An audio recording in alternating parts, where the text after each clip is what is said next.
Yep.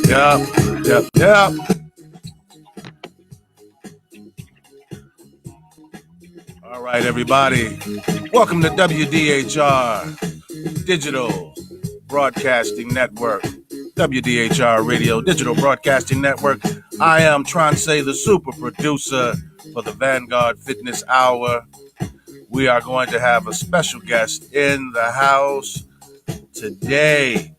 As you know, this is the Valentine special workout. Couples working together, stay together, as Mr. Mario Kuntz is going to be letting you know. So he has a very special guest with us today, a Miss Ingrid Isaacs. I'm gonna let him tell you about it, y'all. I think you all will be very, very impressed the way the man has done his thing today. So we're gonna get ready to bring up Mr. Mario Kuntz, the fitness guru. Mario, take it away. Hello, everybody, and I'm glad to have you back once again for another episode of the Vanguard Fitness Hour. So pleased that you decided to share your time with us, and we're not going to let you down because today we've got a very special show, and that's all because of the reason that I have a very special guest that's going to be joining me today. In honor of Valentine's Day, which is just a couple of days away, what we decided to do was to emphasize the importance of couples that actually exercise together, work out together, plan their healthy meals together, and support each other on that fitness journey. The theme for today's show is couples who train together remain together. And that is going to be the format of this show. So because of that, I wanted to bring on a special guest with me today to kind of emphasize that point, and in turn, really show the audience that it can be done. Audience members with their spouses, their significant others, can come together and share the joys and the benefits that go along with supporting and engaging in a healthy lifestyle. So with that being said, we've got, just as always, 20 pounds of fitness, inspiration, motivation, and education to stuff into a 10-pound bag. So we're going to go ahead and get started. My guest today is a wonderful individual, a young lady that I've known for quite some time now, and her background really speaks for itself. She has a Master of Science degree in Exercise Science, Injury Prevention, and Health Promotion. She has a bachelor's degree in health administration and community health. She is an NASM certified performance enhancement specialist. She is an ACE certified trainer. She is an active competitive bodybuilder in both bodybuilding and fitness. She has been in over 19 different contests, including a first placing in the OCB Midwest States Figure Open. She took first place there, and she won an overall title at the OCB Midwest States Masters Figure competition. So she knows what she's talking about, and that's why I wanted to have her join me today. So without further ado, I would like to bring on set Miss Ingrid Isaacs. Come on out, Ingrid. Yes. Yay. Thank you so much for having me. Thank you for joining me. I appreciate it. So go ahead and have a seat. And I've got questions that I want to ask you, and I want to share some information with our audience about you and your background and that. So first of all, how you doing today? How you feeling? Everything good? I'm feeling good. Yeah, I know it's a challenging time. It's been interesting for all of us, but we're making it through. So I'm glad to see that you're doing well and you were able to join us today. Yeah, thank you. Likewise. All right, good. So I wanted to dive into your background a little bit, if I could. So with all the accomplishments that you made, and I just kind of ran through just a couple of, just because, I mean, it's so extensive, your background and everything. That was a bomb intro. That gave me a little more. I'm glad that worked out for you. I'm glad you liked it, but it's very impressive. And one of the things that I like about it is, we have a lot of parallels in terms of our background and experience and that sort of thing. But right. I wanted to kind of dive into not just the fitness aspect of it, but some of the personal aspects of what you do as well. So one of the questions that a lot of times individuals will ask of someone that's involved in the fitness industry, they just automatically assume, well, you must always have been this way. Yeah. You just out of the womb, you just had muscles and tone. You were toned and had definition, that sort of thing. In my experience, that's farther. Nothing could be farther from the truth. So, what are your thoughts on that? And by the way, if you'll notice, Miss Isaacs has her mask on. I just pulled mine up, and But we want to emphasize to the audience that we are very strong proponents of social distancing and making sure that you're masked up and you're taking part in all the safety precautions that need to be emphasized when you're in the midst of a pandemic. She and I have both been tested, but we're still putting on masks just to show the fact that, this is an important thing. We do want to make sure that, audience members and everyone associated with them are safe and practicing healthy safety measures and that sort of thing. So for the purpose of our interview, because it's just the two of us, we've both been tested. There's no one else in the studio right now. So we're going to unmask. But nonetheless, it is important to make sure that you do wear a mask and keep yourself and others safe as well. All right. So having said that, getting back into that initial question that I brought up in terms of, being fit. I got to ask, have you always been fit? Because you're in incredible shape. Oh, thank you so much. Yeah. I haven't always been in stage ready shape. So being on the stage is a little different than walking around beach ready or, just looking good. I was always active, though. I have to say that I was always active as a kid. I was always out running. In my early teens, it might have been preteen, actually, I was in a jump rope double Dutch competition. That was my first competition that I remember winning $100 as like a 10-year-old. Really? It was huge. Riding my bike, playing running bases, being active. I was a cheerleader in elementary school and in high school. I coached cheerleading. So I was always active. Okay. But I didn't get into the bodybuilding scene until college. And so college is when the love, you kind of got the bug. Yeah. So you mentioned something that was pretty key when you talked about when you went into your background and that you said that you're not always stage ready. So for the audience that's not familiar, what she's talking about in terms of competition, there's being fit and then there's being competition fit. Yeah. So when you step on stage, it's totally different. I mean, those lights expose everything. Yeah. Every flaw that you might have, it's going to be seen by the judges because they have a trained eye, a keen eye. So it's different from being in shape and what she said, being stage ready or competition ready. So that's what she's referring to. So getting it back into that. So your love of it really started to develop around college. Was there a particular reason for that? Yeah, two specific reasons. So one, I went into college knowing as a kid you can be a doctor, a lawyer, a police chief, and when I got to college, I learned that there was more. Okay. There was behind the scenes at a hospital, there's the administrators who's running the hospital, who's making the decisions.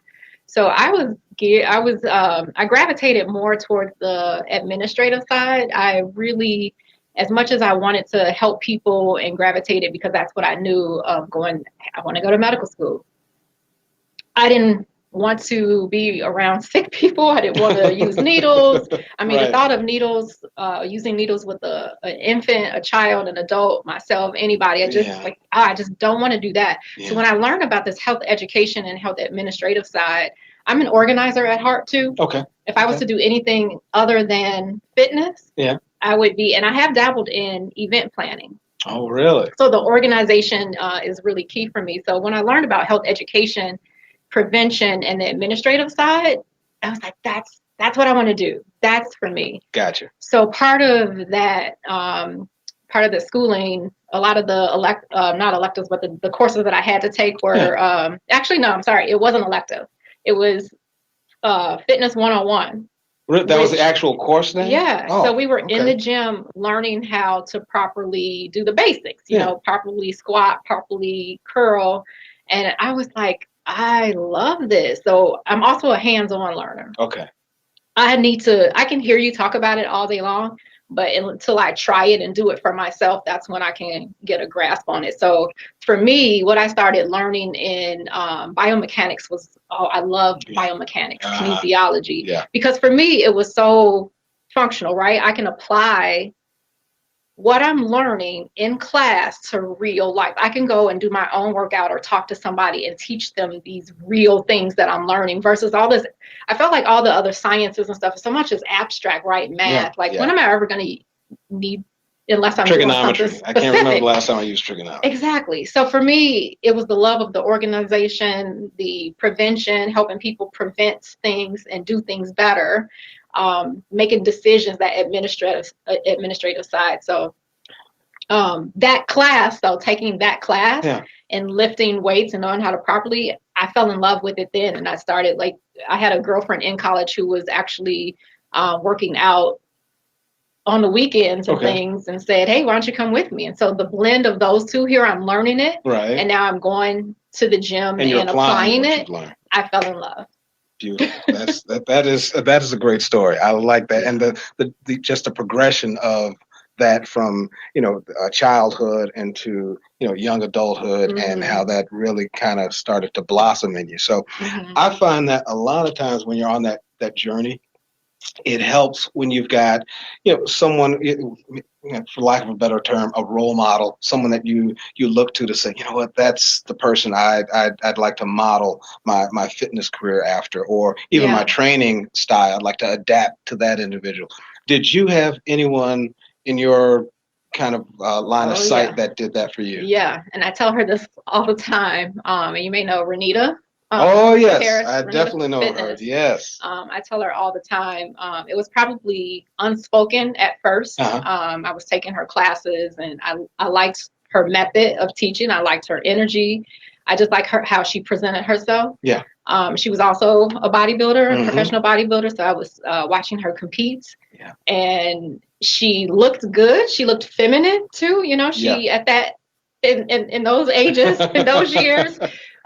Women still had a lot of muscle, but still had the feminine look. So I definitely gravitated towards, I want to teach like that. I want to, and it's funny because I've had people here in Chicago who have said, you remind me, your style reminds me of her. And I take that to heart. And I've told her, that's a compliment. That's a huge compliment. If you can tell me that I remind you of her. So I really did look to her and look at her as that role model. Okay. All right. So now, with all that being said, when you decide to take on the lifestyle of someone that's involved in fitness, I mean, let's be honest, it takes dedication. You got to be focused on so much. You don't have the luxury of, falling by the wayside in a lot of areas. So when it comes to everything that's necessary to train, to practice proper nutrition, to maintain just a fitness mindset, what keeps you going? Because it's real easy to get sidetracked. Yeah. And I mean, you just look at what's going on right now in the world with the pandemic. I mean, how many times have you heard, quarantine 15 or COVID weight? Yep. And I mean, so it's almost like, it's almost a justification for, well, I'm cooped up in the house. I'm going to eat whatever I want. Right. I'm not going to exercise, that sort of thing. So when you talk about that, what keeps you going? For me personally, it's what you just said. It's the dedication. I know how I feel when I am maintaining those behaviors. I love that feeling of feeling healthy, feeling light, looking good. I mean, as simple as your skin complexion looking different, because you're getting water, because you're getting the proper sleep, because you're eating good. She mentioned water, people. She mentioned water. You look different, you feel different, and you act different too. So it's a total body feeling, and that motivates me to stick with it. And well, one of the things that I talk to a lot of my clients about, and I've been posting a lot about recently, is motivation. And you really have to dig deeper than that, because motivation is fickle, right? It comes and goes. Sometimes we are, sometimes we're not. Yeah. And recently I gave this comparison on my social media, when many times I don't want to get up to go to work, right? I don't feel like it. It's cold out. I'm tired. But there's a deeper reason. I'm not motivated to go to work because I really don't want to, but there's a deeper set reason that drives me to get up, get out of bed, and still get to work, right? For whatever the personal reasons are. I've got bills to pay. Right. I've got to show up or I don't have a job. So I try to use that comparison for people. Like, is this a priority for you first? Is it important? Because a lot of times we say we want to do something, but we don't prioritize it. So a lot of times when we say, I don't have time, what you're really saying is that it's not a priority for you right now. You're right. Because you're finding time, you're making time for the things that are important. And sometimes that's okay. Sure. You may have to reprioritize at times, but I do those two things, like really ask yourself if this is a real priority for you, and then dig deeper. So when motivation isn't there, what's going to keep you going? What's that deeper set reason that you have for wanting to do this? It could be, sometimes people get that death threat from their doctor. Like, if you don't do this, it could be you just want to feel better. You want to look better. You don't want to be in that pain. You really are prioritizing your weight loss. So that deeper set reason for me keeps me going on those days where I don't feel like going. I have those days, right? I don't feel like we all going to the have gym. those days, right? When we just don't feel like doing certain things. So I'm pretty sure the audience can definitely relate to that. Yeah. So wow. So that, or even eating, right? Oh, eating is really huge. Want to eat something different, but I think about how I'm going to feel afterwards. Or I use a mind trick, right? Okay. I tell myself I'm allergic to it. Because the powerful thing about words, right? What you say, what you put out there in the universe, you bring back to you. So if you're telling yourself, I want that, but I can't have it, is a different process for your mind than saying you don't want it because you know it's not going to benefit the priorities and your goals. So if I eat that, I know that's not going to contribute positively to the priority I have in losing weight, or I know it's going to make me feel tired and lethargic, and I know I want to do this, so I can't have it. Your body's processing that differently than when you say, I want it, and somebody's telling me I can't. You just feel differently about it. Absolutely. So I'm not allergic, but I'm like, that's going straight to my hip, and I'm not going to like it. So I can leave. I'm fine leaving that right there. That is a good strategy. I do something similar with, because one of my sweetness kind of cravings, oftentimes I want a donut. Okay. And one of the donuts I really liked was Krispy Kreme. Now, I know that a Krispy Kreme glazed donut is 190 calories, right? And what I do is I translate that into caloric burn. If I'm on a treadmill, how long is it going to take me to burn off 190 calories? What do I have to do? What rate of speed, what incline do I have to set off? It's not easy. I mean, it's a lot of work. So I'm doing all that work just to get back to where I was before I had the donut. Yeah. So when I think about it like that, it kind of keeps me, on the right path. So no, I get that. I'd never thought about the allergic thing, but that, I guess you got to do whatever works for you. I walked into Chick-fil-A, right? I was craving it. This was years ago when I was working downtown. I was craving some Chick-fil-A. Yeah. Walked into Chick-fil-A, and if you've been in there recent, I don't know that they've always had their caloric intake posted. Oh, the nutritional info and that in big old letters. Yeah. So the one thing I was craving, I went in, I'm like, I see the calories, and I'm like, no way. And I thought, well, like what you just said, I'm going to have to, like, that's my whole day's worth of calories. Yeah. Now I already ate breakfast and lunch. This was like my afternoon treat, and I would have to go work out for like 3 hours to burn this off. So I'm like, I walked out. And I didn't get anything. And see, that's a huge testament to that discipline and the mindset that you have, that this is something that's, it's not just for a day, for a period of time. I'm not just trying to lose this weight so I can get ready for an event. This is an actual lifestyle for you, and this is something that's ongoing. So to help you to keep that focus is, I mean, that says a whole lot. So, but I mean, it pays off because you look good, you're feeling good, and what could be better than that. Yeah. So now, obstacles. Now I know that you're dedicated, you're focused, but there have got to be, I'm assuming, barriers, things that get in the way of that. So whether they be external environmental or something that's internal within you, just something that just kind of gets in the way of you staying on that path. Anything like that in your life? You're smiling, so I guess. Which one do you want me to talk about? Is it? I'll tell you what. How about other commitments? Because a lot of individuals that are, whether they're already involved in fitness or they're looking to get started in fitness, one of the barriers is, I can't, I've got this going, I got that going, I got the kids, I got work, I've got chores, I got all these other things. And you talked a little bit about time management, and prioritizing. So maybe it's something like that, or, maybe it's something else. Yeah, I just posted Wednesday on my social media Yeah. about time management, and I am trying to get my clients to think outside of time management and think of boundary management. Okay. Right. Boundary So management. you can manage your time, but if you're not setting the boundaries for your priorities, right? You can say, oh, I'm going to manage this amount of time for work, and then my kids need this, and my spouse needs this, and so I still don't have time for exercise. Okay. So managing your boundaries to say, and I've gotten better at this. I used to be worse than I am now. With managing my boundaries. So like you just said, all the different commitments, and a lot of times people in this field, we like helping people. So we often say yes, right? I get a request and I'm saying, oh yeah, sure I can help. Sure I can come. Sure I'll be there. And then at the end of the day, I'm like, why did I say yes?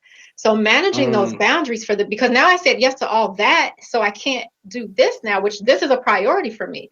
So I have to manage that. And it wasn't saying no, it was saying, okay, I can't do it that day because I know I have to do this and get this done in my workout and that, but I can do it. I can fit it in for myself on this day. So not no, but I'm setting my boundaries for this particular day and making it fit and work for me. Or if it doesn't fit within what I'm prioritizing for this day. So if I know I've got to take a kid to a doctor's appointment and I've got work and I want to make it in time for my workout. So I'm going to shift or say no to this for today.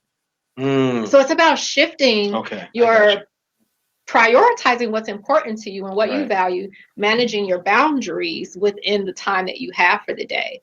So those things that come from me, which there have been, right? I've had, I have to manage my work life. Absolutely. My after work life. Family.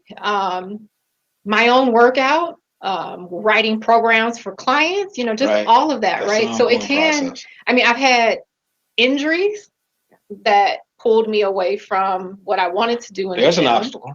It was huge because I was ideally supposed to sit out for 8 months. And that can be hard for a person who's dedicated to Absolutely. it. So I'm assuming based on where that hand went, this was a shoulder issue? This was a neck, shoulder, arm, wrist, lower back, and knee problem, all on this right side. All on the right side. Wow. And one of the things I've been talking about a lot lately is mobility and flexibility and pain management and not pushing through pain.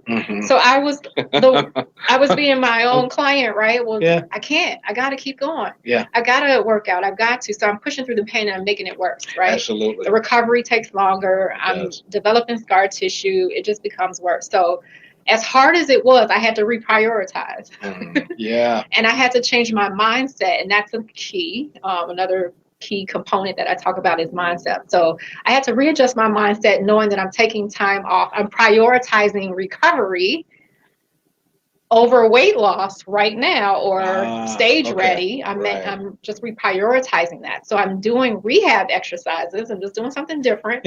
But my mindset had to change. Otherwise, I would have been depressed and aggravated and frustrated because I couldn't lift the way I wanted to. But they just told me not to lift free weights, and I was like in shock. What do you mean? No, especially when you got that background like that. And that's an interesting point, because a lot of times when you come up, when you've been training and exercising for so long, and you hear it all the time, the old saying or old adage, no pain, no gain. You feel the burn. Pain is just weakness leaving the body. That's another famous quote. So, that becomes ingrained in you. So you almost feel like, if I don't, I'm not dedicated enough, or I'm not focused enough, or whatever. So I got to get in that gym. It's going to hurt, but I got to keep doing it. And in physical therapy, I see the negative ramifications of that all the time. So I really agree with what you're saying. So just shifting those prioritizing, those priorities, and changing it from, like you said, weight loss, for example, to one of, self-care and health and that sort of thing. So that makes total sense. Fitness Factor Pro. Yes. Now, I wanted to ask you this during our pre-show prep, but I said I'm gonna save it for now. Tell us about Fitness Factor Pro. What exactly is it? What do you do? What's your involvement? the whole story? So I chose the name. I went through a few different names before landing with Fitness Factor Pro, but I really wanted to.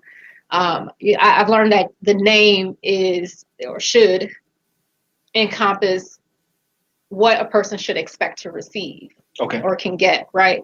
So Fitness Factor, as I was thinking about it at the time, encompassed so many different things, right? All the different factors that are related to fitness. Yeah. So whether you're wanting to lose weight, whether you're wanting to get strong, whether you're wanting to compete, whether you're wanting to become more flexible, whether you're wanting to get off medicine or deal with chronic diseases, you can come here and get it. Oh, okay. So it was to encompass everything. So clever. I've worked with all fitness levels, all age groups, both genders, or should I say all genders? All genders. All genders. Sometimes I get thrown off myself, to but be I get politically you. correct. Right. I've worked with everyone, and now I've gravitated towards. I think when I first started, I was younger. I was, getting into the competitive side. So I was really wanting to train more sport-oriented clients. Those that were wanting to look good, which is still. I still enjoy that, right? It's still really helpful and feels good to help someone look good. Yeah. Which changes it does change other things, right? It changes your self-esteem and all. Definitely does. But now maybe also because I'm older and with my experiences, as I mentioned, with my own injuries and things, I'm really excited and passionate about helping people move through pain. Gotcha. Move with good form as we're preparing and getting close to the old age, moving from middle age and Gen Xers. We've been active. We may have played sports. We may have done some things. And now we have the results, sometimes negative results, and these different body impairments. Absolutely. And we've got pain, and we've had knee pain, and it might be preventing them from doing it. It may be taking them away from activity for weeks at a time. They may be pushing through it and creating more problems, which in my mind, I'm thinking as you get into old age, that knee pain can be really detrimental on how you can walk, or now you're walking bended over. Absolutely. Now you have to sit in a wheelchair. Now if you fall. So I'm thinking of all those things in preparation for. And so I'm passionate about helping people manage that now. So as we get older, we can still be active. We can still travel. We can still dance. We can still skate. We can still do the activities. And outside of that, just function. Just reach for something on the shelf. Just bend down and pick up groceries. Pick up a grandkid. Just to be able to do all of that kind of stuff without pain. Quality of life. That means a lot.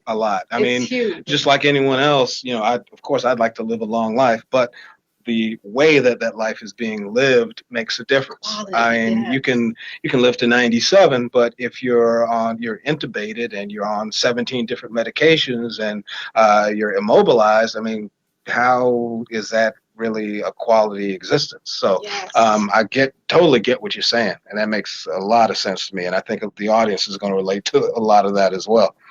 You talked a little bit about prioritizing and motivation, that sort of thing. But let's say there's someone out there that is struggling with, let's just say their weight, or let's say they're struggling with training and exercise. Maybe they don't know where to start, or they're stuck in a rut. They've hit a plateau. Do you have any advice that you could offer someone that might be in that kind of a situation? Call me. No. Hey, no, that's definitely call me. And we're going to make sure we share the contact information at the end of the show. The important thing is getting started, right? Yeah. Starting small. I've been also talking a lot about starting right, progressing correctly. I see it all too often where a person is doing an exercise or movement that doesn't fit their current fitness level. Explain. What do you mean? So I'll see a person doing a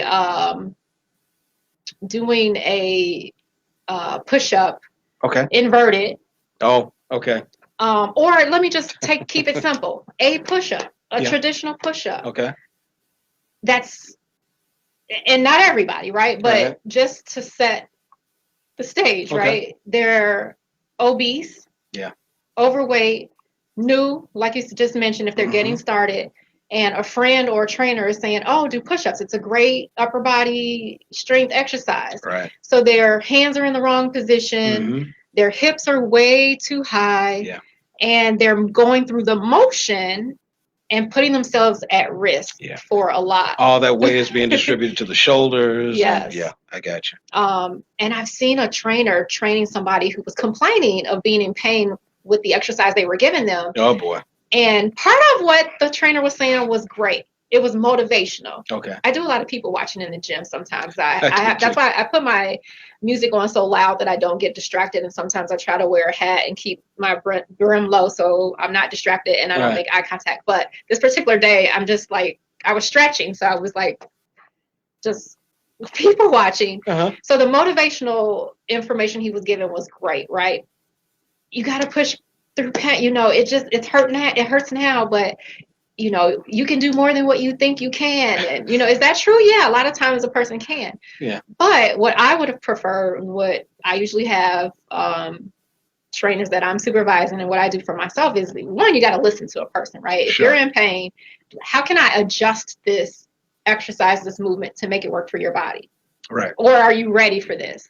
So in that example of this person who's not ready for a traditional push-up, doing it on your knees, doing it on the wall first, doing it on, so starting at the right level, right? It's not that you can't do a push-up, but start at the level that works for your current fitness level. And progress from there. Progressions that you so knowing the right way to start, not starting too much too soon, progressing at the right level, and just getting started. Okay. So I think, you know, I got this encouragement from a golf pro who said, don't listen to your friends.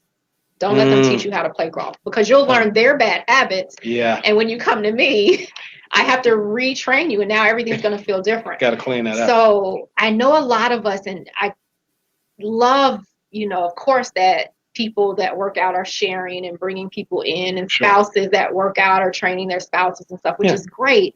But sometimes they're teaching you their bad habits. Right. Absolutely. If they might be or have had a workout routine, but if they don't know the proper form and proper technique, and they're teaching that to someone, they can set that person up for injuries. I got you. Makes total sense. So getting started and starting at the right level. Okay. One of the things that you talked about when you see things taking place in the gym that are incorrect. Yeah. So let's kind of flip it a little bit. Okay. Is there an embarrassing gym moment in Ingrid's career? Yeah. Anything that you've? Oh, of course. Would you be mind sharing it? Yeah, I think the most embarrassing moment was looking down, probably at my phone. Okay. And this was years, let me say. It was embarrassing, but it was more than 10 years ago. Okay. All right. 15. Okay. But I'm looking down, which I shouldn't have been looking down to step up on a treadmill. But who would expect the belt to be moving? running, oh, right? Okay. You think the treadmill is not stopped, right? running or moving when you first go to it. Yeah. So that's what I was expecting. I was looking down at it, stepped on it, but it was already, whoever got off of it didn't turn it off and shut it down. So I stepped on it, and you can probably imagine, cartoonish. It was like a cartoon or something you would see in the movies, right? I stepped up, and it pulled me forward. I fell face down on it, and it pulled me off of it. So now it shot you back. Now let me ask this: was there anybody else? Yeah. Or did you at least have the benefit of not having anybody? No, there were people there, of course. Man, and I had proof, like it skinned the pants I had on. It skinned. Yeah, it was super embarrassing. Oh, okay. Well, I appreciate you sharing that story. Competitive bodybuilding. Now you've gone from teaching people, training yourself in that. Now you find yourself in the world of competitive bodybuilding, figure, fitness, whatever the case might be. So what got you into that position? What made you decide to make that transition? I was dating a guy in college who was working out with the guy who competed. in Chicago. So every time I would come home to Chicago from college, I would go with this boyfriend to the gym to work out. And so this guy who was leading the group of us working out was the competitive bodybuilder. Okay. I have a really competitive nature. Okay. All right. So all That I had helps. to do was be, you know, it had the bug in my ear of, you know, you should think about competing. Yeah. What do I have to do? And you were in. Well, not right away. You know, the working out was not the issue at the time, but of course, like it is for a lot of people, is the eating. You know, getting the eating under control. But I competed once under this guy's direction. He was very instrumental in not only myself, but a lot of people in Chicago bodybuilding back then. Greg, I forget Greg's last name. I don't know if you remember him. Tall, dark-skinned guy, a competitive bodybuilder. But he pushed me that very first time I started working out with him diligently and consistently. He got me ready for my first show. And I didn't do well. You know, I was going from, you had mentioned in the beginning, stage ready versus just walking around. Yeah. Hips and looking good. Hips and butt that look good on the beach and in jeans and walking around. Right. And, you know, you don't necessarily want all of that for the stage. So I was going from that kind of a look to the stage, and I should have, and maybe I'm glad I didn't send that picture to you, but I look at that picture and I'm like, oh, I'm so soft. Okay. I was so soft. So I saw the pictures and I was like, oh, no way. I've got to do this again. I want to get leaner and get this softness off of me. So I was hooked after that first time because I wanted to improve. So not only did you improve, but as you progressed, you really started experiencing some significant success. I'm just looking through your bio in that. By the time you hit that OCB Midwest States figure, you took first place in that. Yeah, and I in your category. Yeah. And then after that, I'm sorry, I didn't mean to cut you off. Go ahead. And then after that, you actually won your first overall at the Mid-State Masters figure. Yeah, so I started out in bodybuilding, and as I kept thinking of, you know, what do I want to get out of competing? You know, what's my goal? Yeah. I really wanted to, if I stayed in bodybuilding, I would have been needing to put on a lot of muscle. Sure. And as I was seeing where the industry was going with the look, I was really gravitating more towards the figure look. So it was a good deal of muscle and leanness, but still a little bit of softness and femininity. Not that the ladies weren't feminine, but that was the look that I became comfortable with. So I moved over to figure and started doing well. And that's one of the things I also talk with my clients about is you have to consider your genetics. Plays a big role. For which category you might fit in the best. Yeah. You might want to do one category, but your genetics may not set you up to be your best in that category. So really, you know, considering what your genetics are and what you want to do with this. Like, you know, do you want that amount of muscle? Because it takes even more work to lean out even more. Right. So just keeping those things in mind. So figure was the division for me that I began to feel most comfortable with. Okay. And did well. Started competing as a pro. And history speaks for itself. Well, I'm still pushing. I'm still wanting to take an overall as a pro. Okay. I haven't done that yet. So if I continue to compete, I played around with, been there, done that, been competing since the 90s, mid 90s. So I'm enjoying the judging side of it now. I've been judging for about 5 years. It might be a little bit longer than that, but I've been judging for a while, and I'm enjoying that side of the table. Other side of the stage now. The first time I judged, it really helped me become a better competitor because I could see what the judges were seeing. You know, you have your family that's sitting back here that, you know, the lighting is set up for the judge's best view. Right. Exactly. So you don't always see exactly what the judges see. Right. So if you're sitting 15 rows behind and you're partial to your family member that's telling you should have won, but sitting at the judges table really helped me be a better competitor and train some of my clients better too, and give them more tips and techniques for how to pose when they're competing. Gotcha. So I'm kind of enjoying that side of it. So getting back out there to compete. Every time I judge or I'm at a show, I'm like, oh, I need to be up there. I could be up there. I should be up there. But I do. That's, you know, if I do continue competing, that's my next goal, is to win first or overall as a pro. Well, what she's talking about in terms of competition, when you win an overall title, I mean, that's the pinnacle. So that basically means she won her weight class or her category that she was in. And then once that's done, you go up against all the other category winners. So the winner of that becomes the overall winner. And that's not easy to do. So I had the good fortune to do that actually 3 times. And it is really tough. I mean, you're going against the best of the best. So when you want to show an overall, I mean, that is a huge accomplishment. So kudos to you for that effort. Same to you. And that leads perfectly into that next question, which was going to be what's next for Ingrid Isaacs. And it sounds like you're going to be getting back on the stage at some point and taking that first place or that overall title as a pro. I'm really thinking about it. You talked about barriers before. I've talked with you about losing my dad back in 2019, and I had to really shift my priorities and not being able to get to the gym, and definitely not to the point where I could work out the way I would need to get on stage.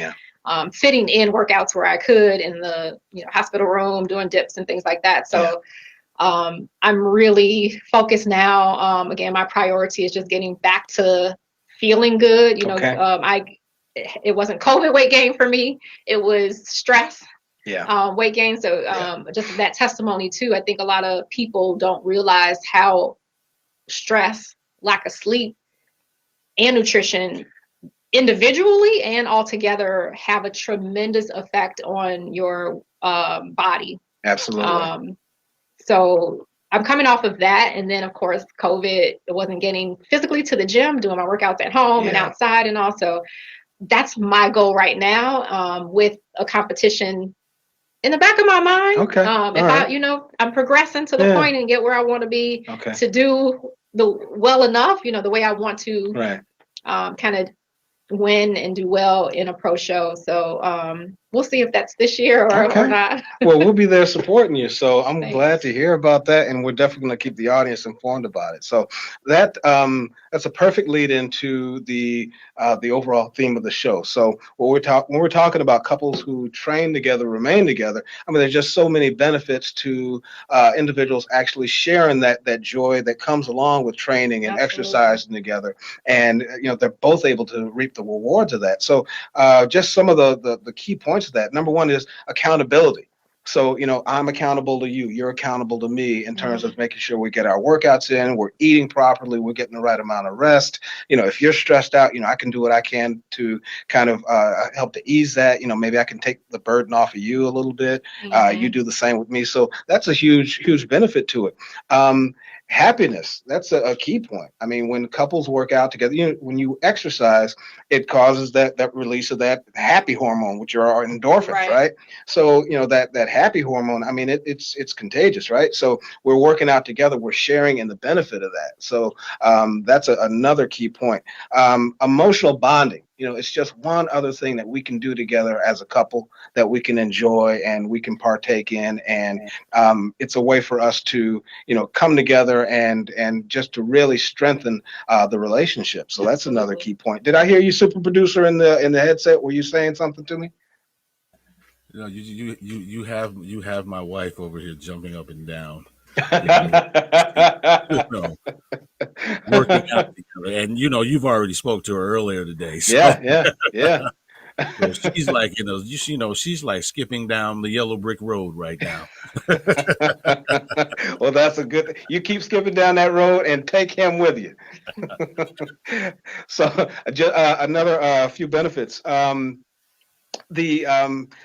just the quality time that you're able to spend together, because now maybe you got children, you got other responsibilities, pets, whatever the case might be. It's a little bit of time that you're able to enjoy with one another. It's just you and I, and we're together, and we're in the gym, and we're getting our workout together. Now, there may be other people in the gym and that sort of thing, but really the focus is on you, the focus is on me. We're here together and sharing in that. So um, um, less jealousy. Now, I thought long and hard about this one. How did that play into anything? A lot. I can't tell you how many times I've worked with individuals that, man, I would love to. My husband, I love the fact that he works out all the time, but all those pretty girls now, I know he's looking at them, and I know they're looking at him, and that sort of, right. So now I don't support a relationship where you got those kind of issues, but it's real, but it's real, right?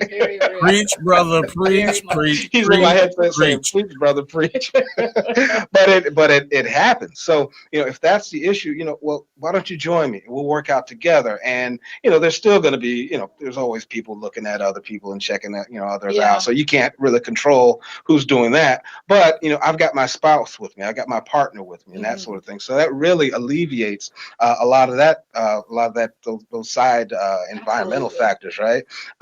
Healthy competition. So maybe one partner is stronger, but the other one has better cardiovascular endurance. So we can kind of play off of that, right? Right. So that's just something additional that's fun. Kiddies, you might want to plug their ears up a little bit, but improved sex life is another one. As you become healthier, you better blood flow, increased endurance, all those sorts of things. Yeah, exactly. Exactly. The release of those happy hormones, endorphins we talked about. It just enhances the sex life. So that's just another benefit to that. So if nothing else, I knew I was going to hear from you about that one. It becomes easier to achieve those fitness goals because we're doing this together, and this is something that we're enjoying doing and taking part in, and we're both emphasizing that physical activity and health and exercise is important to us as a couple. Yeah. And how does that translate? It's going to benefit the both of us, but maybe we have a family as well. So what are you showing your kids? Mommy and daddy, or they work out, they go to the gym, they eat right. So you're planting seeds right now. So that's something that's going to be carried on, as they progress in life. So you're not just creating a stronger relationship, you're fostering a mindset in the youth that, I need to be healthy. It's not just about sitting around playing video games, eating snack cakes, right? It's important to mommy and daddy, and most kids want to be like mommy and daddy. So, they're going to take on a lot of those habits. So I think there's a ton of those benefits that are associated with couples working out together. What are your thoughts on that, my dear? I totally agree with all of that. A lot of clients have that as a big reason, for one of their barriers. If they're trying to eat healthy, and we're saying, you should have this kind of a dinner or snacks, and they say, oh, but I keep those chips and the cookies in there for my kids, or I have to cook a different meal for myself because the kids won't eat that, or my spouse won't eat that, and that's what I say to them. Why are you allowing them to have that kind of a dinner? You should be teaching them how to eat healthy as well, because the way that they're eating now and the habits, just what you said, the habits that they're developing now, you want them to not be in the position you're in now at 40 or at 50 to lose weight. You want them to have these habits developed at an earlier age. So starting them off, like you said, by setting the example, even with the workouts, getting them in that habit of being active so that they're not in that position in their 40s and 50s trying to develop it at that time. It's huge. Absolutely. And a workout in and of itself can be an aphrodisiac. Absolutely. So all the benefits that you name, but it can also just give a spark or some spice. I mean, I know depending on the type of workout and the moves though, but you're getting eye contact, you're touching each other. So you have that, there are couples who we go weeks without, we haven't hugged. He hasn't put his hand on my shoulder.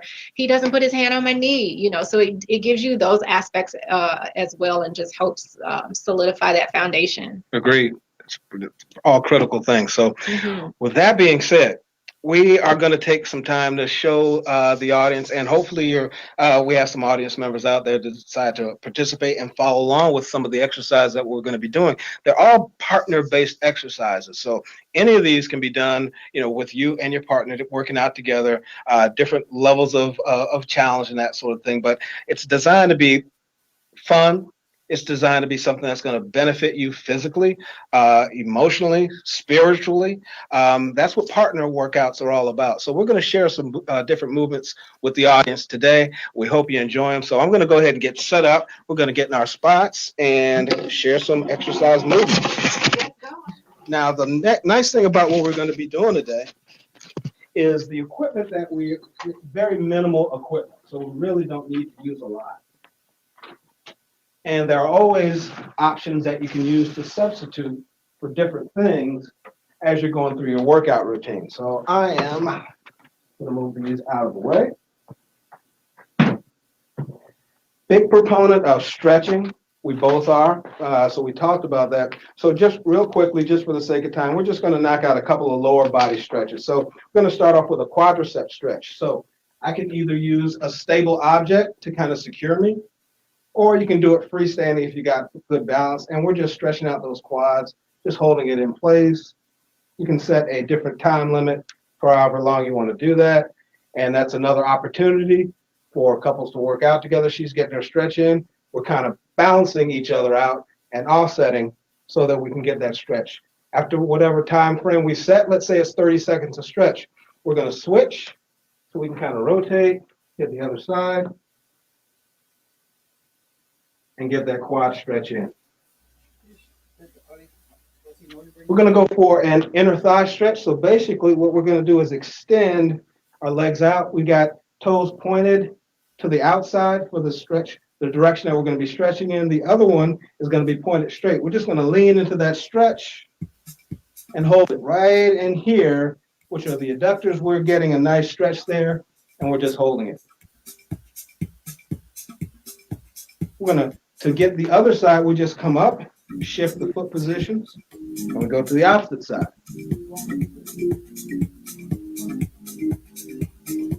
Perfect. Going to come up for a quick runner stretch or a calf stretch.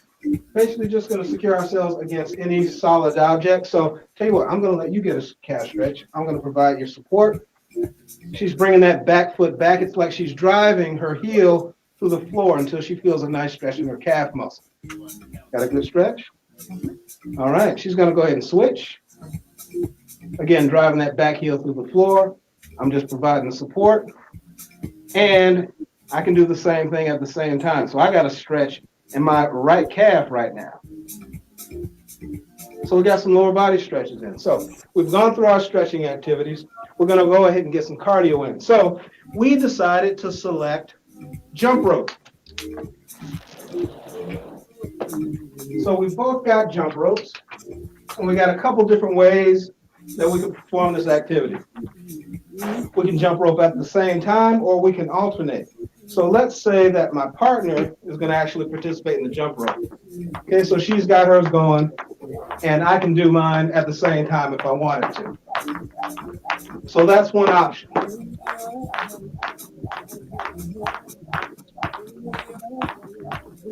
And let's say we set a goal, 25 jumps, all right?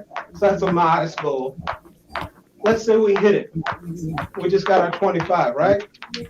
We're going to alternate. And I'm going to use a dumbbell punch combined with a squat as she knocks out another set of jump rope. Now, let's say you don't have a jump rope in the house. You can actually mimic the activity. So she's going to mimic the activity as I perform cross jabs. It's too high, too low. And we're just keeping that switch going. Good. How we doing, Ingrid? Feeling good? Good. A few more. Good. Too high and too low. 3, 2, 1, and we're set. Good. Next movement. What do we got on our list? We have a mid row. With a mid row, We're going to take a couple of resistance bands. Very inexpensive piece of equipment. And you take the blue, I take the red. All right. We're going to grab our bands.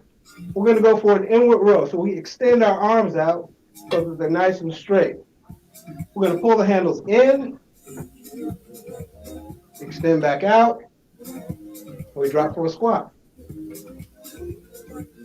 Row, extend, and squat. Row, extend, and squat. That's 3. We're going to go for 12, 4, 5, 6, 7, 8, 9. 9. All right, getting there. 10, 2 to go. 11 and one more. let's do it. Good. That's 12. Woo. All right, nice. Mid rows. What do we have left? Partner crunches. Partner crunches. So we got a mat. You can do this on carpeted surface. If you don't have a mat or a carpeted surface, you can even use towels if you wanted to. We're going to link at the ankles. Oh, and I'm going to need to reposition the screen.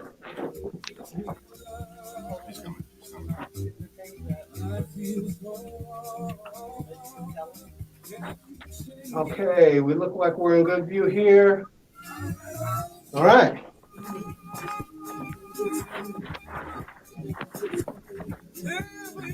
Okay. Ready? Let's do it. Let's knock out, we say a set of 12? Let's go. All right, let's Easy. do it.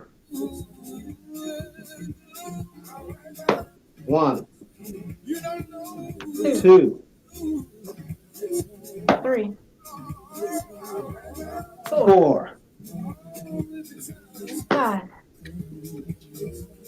6, 7, 8, 9. 10. 2 to go. 11.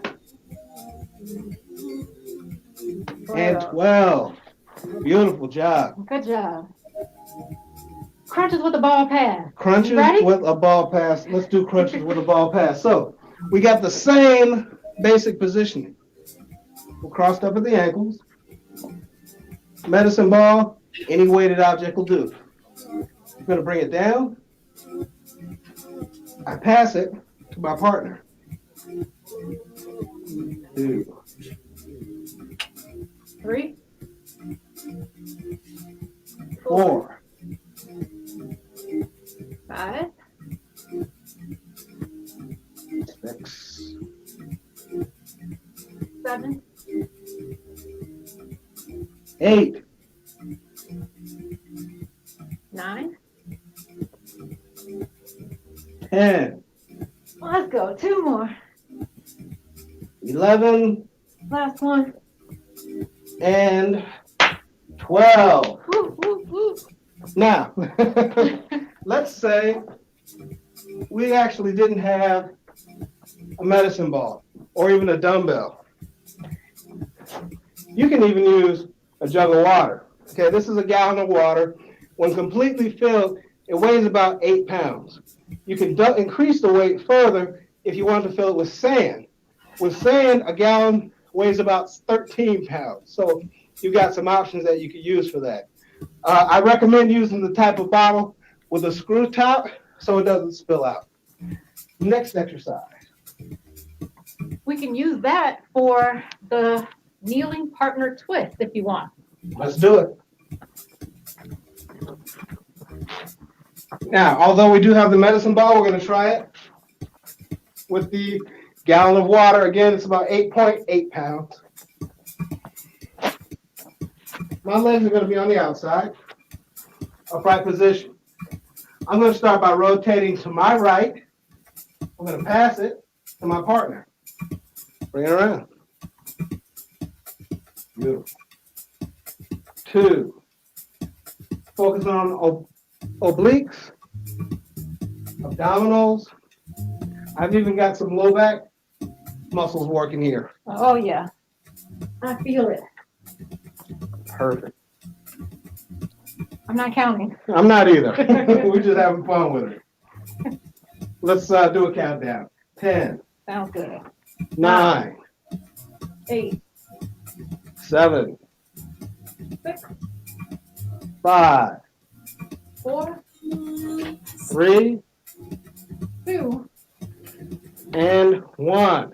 Yes. Nice job, partner. Nice job on your behalf, too. What are you talking about? What do we got next? Squat. Squats.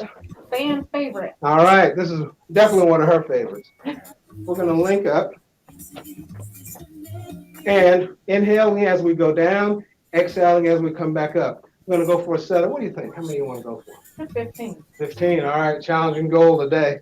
On 3, 2, 1. Here we go. 1. There we go. 2. 3. You hear that creaking? I know. 4. 5. 6. 7. How we doing? Good. 8. Want to add a jump? We can do it. 9. 10. 11. 12. If you don't want to jump, 13. just lift up on the toes. 14. Good idea. And one more. 15. All right. Doing good. All right. Next up. All right, we've got assisted leg Oh, that's right. Okay. leg raises. All right. I'll take the floor position to start. Okay. Well, I'll tell you what. Why don't you do those? I'll do the negative. Okay. Sounds good to me. She's going to grab my ankles, extend her legs.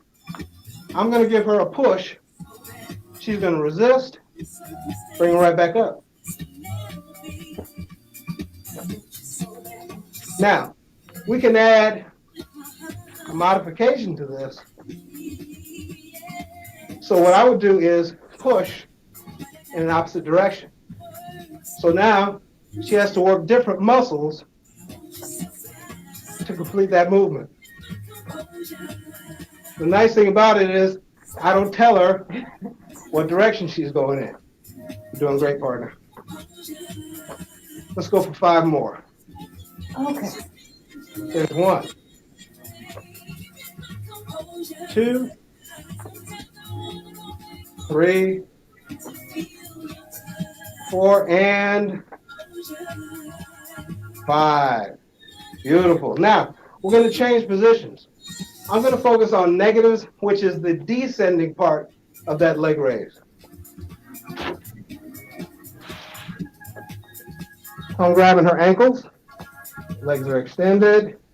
And here we go. So I want to lower those legs as slowly as possible. Once I make contact, I bring them up.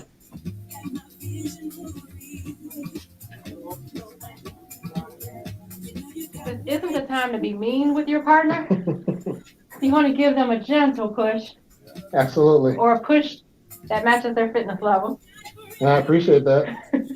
Which means I'm going to push him a little stronger. He has great control, though. You see how he stopped it with my powerful push? Or maybe he's telling me that was too easy. No, it's definitely not. She's got me working here. Let's go for 1 more. And I want to go nice and slow all the way to the ground.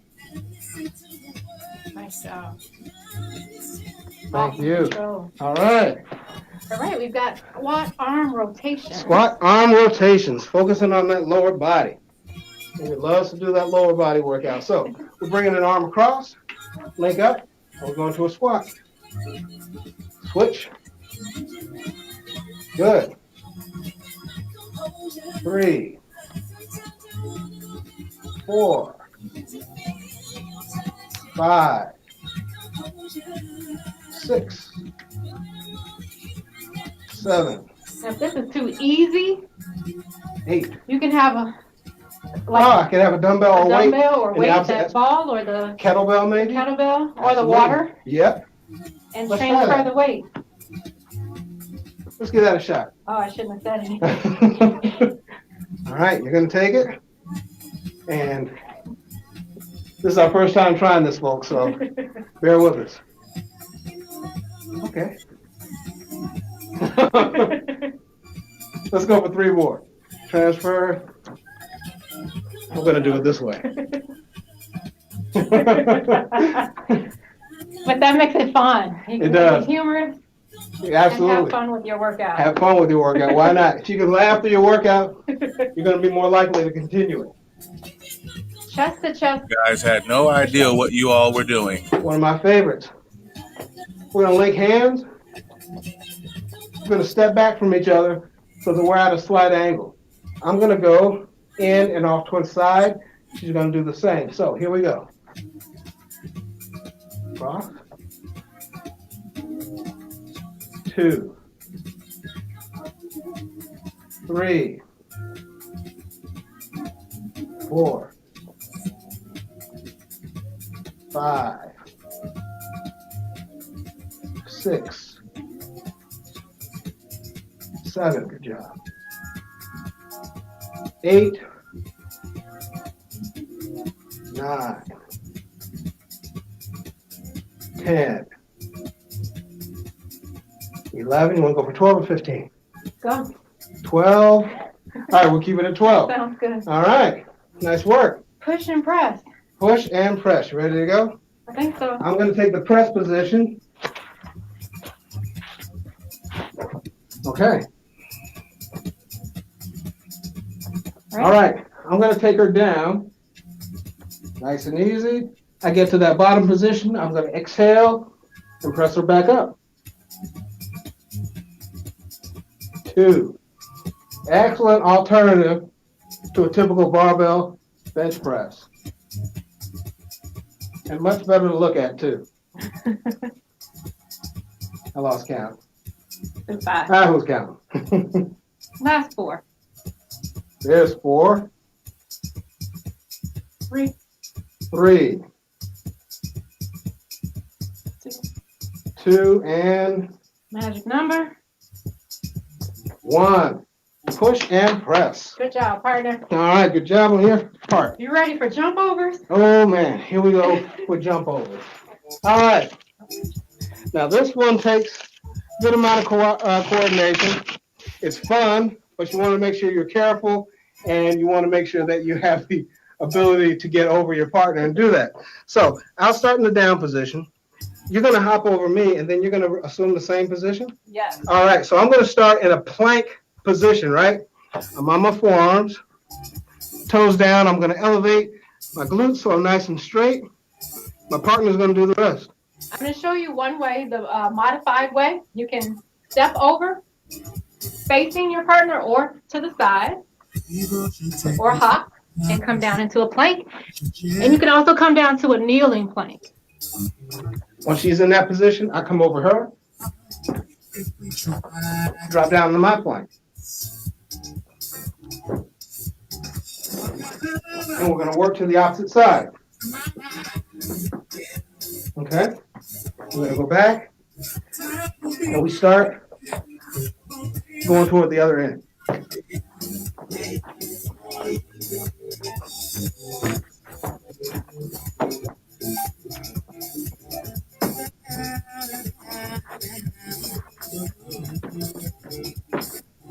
There we go. Those are fun. Those are fun. All right, we've got dips. All right. I'll knock out some dips.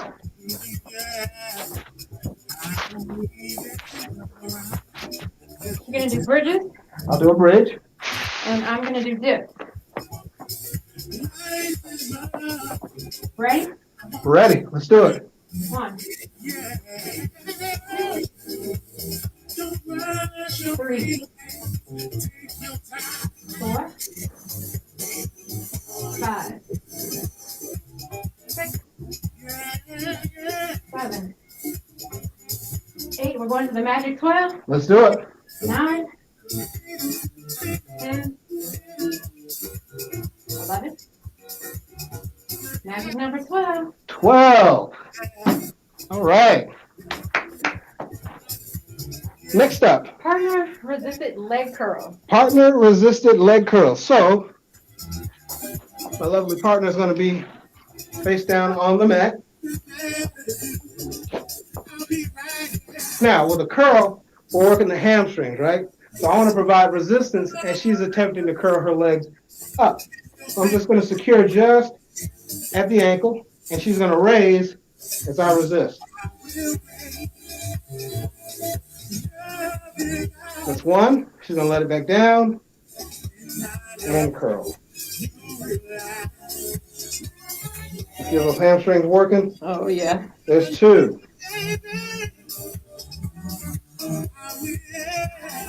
Feel like I put the weight back on high. Uh-huh. There's 3. We need 2 more of those. All right.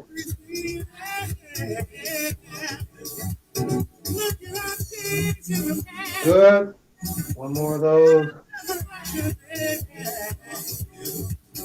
Beautiful. Now, a modification would be I can provide resistance in both directions, both the eccentric and concentric part of the exercise, which is the part where you raise and the part that you lower. So what I can do is throw in another movement. When she tries to lower, I'm going to resist. So she's got to work to bring those legs back down. Good. Come back up. I'm providing resistance in both directions, and she's doing a great job. And 1 more coming down. Nice and easy. Smooth positioning, really working those lower leg muscles, and she hit it. Nice work. And I just want to add in a form cue for this, because I see this happening a lot with hamstring curls, is that the lower back will round or lift. So engaging the glutes will help take pressure off of the lower back on that. Excellent tip. Great advice. All right. What's next on? All right. Oh, we've got hamstring raises. Yeah. All right. Want me to take them? Yeah. All right. Here we go. You didn't hesitate on that I just did the curl. All right. So I'm in a kneeling position. She's going to secure my lower legs in place. I'm just going to cross my hands over my chest. What I want to do is utilizing those hamstring muscles, and you incorporate some other muscles as well. I want to lower my body down to the mat as close as I can. Once I get there, I'm going to bring my hands up, come back up for another repetition.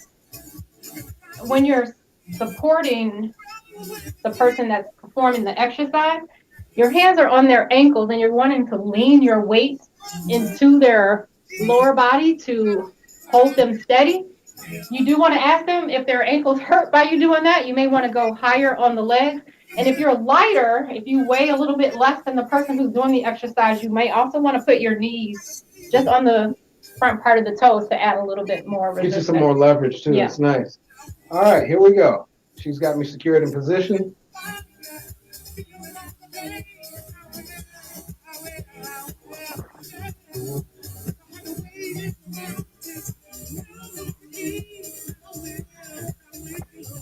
Good.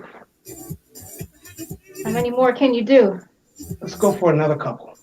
I thought you were going to say 20. No, not today.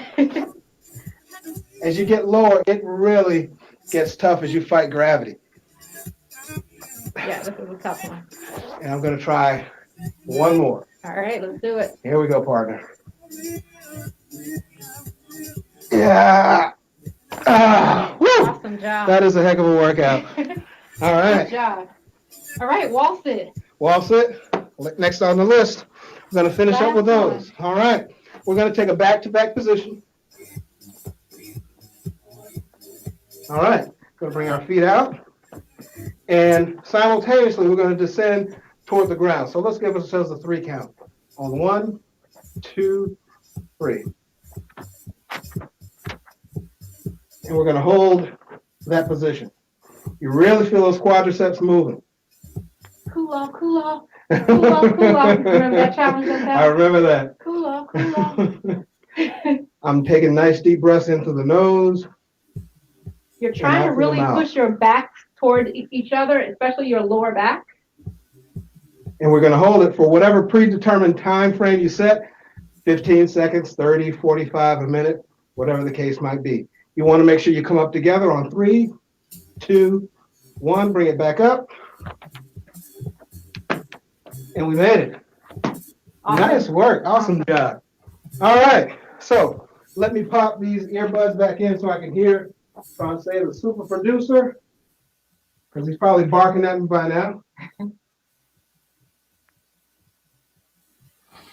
Super producer, can you hear me? Oh, yeah, I can hear you. I can hear you.